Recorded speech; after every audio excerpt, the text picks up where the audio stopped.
Joe Biden is leading Donald Trump in the national polls as the U.S. approaches its next presidential elections. Americans will vote on Tuesday, the 3rd of November 2020 in order to elect their next president, either giving Republican Donald Trump another 4 years or handing over the keys to the White House to Democratic challenger Joe Biden.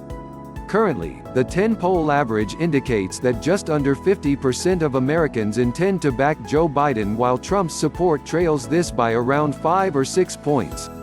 But in an unpredictable race thrown into further uncertainty due to the coronavirus crisis, and in an election which saw Trump triumph despite losing the popular vote in 2016, it is still far too early to say who will win the White House later this year. Biden becomes presumptive Democrat nominee. Technically, the Democrats have not yet selected Joe Biden to be their presidential candidate.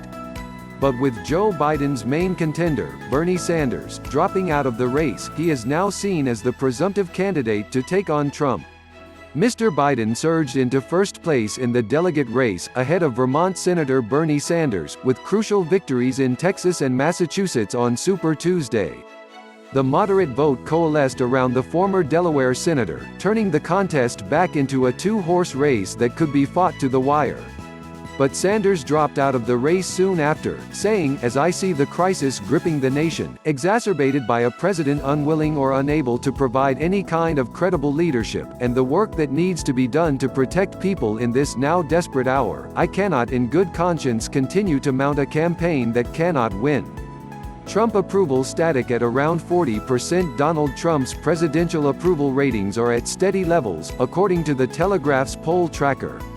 The tracker, which takes an average of the last 8 polls, put Mr. Trump's approval rating at around 45%, while 52% disapprove of the way the president is doing his job. The president's approval ratings had recovered slightly recently, after experiencing a rally around the flag effect, with Americans backing the government to handle the coronavirus crisis. The period since Donald Trump's election has been packed with controversy and intrigue, but, underneath it all, few people seem to have really changed their minds about America's 45th president. His approval rating quickly slumped in the chaotic days after assuming office, with Trump achieving a majority disapproval rating in a record of just 8 days. 3 years in, he is far less popular than previous presidents at this stage of a presidency, but overall approval has generally remained above 40%. Still, with the president having defied political gravity 4 years ago, the jury's out as to whether he can do the same again against his new Democrat opponent.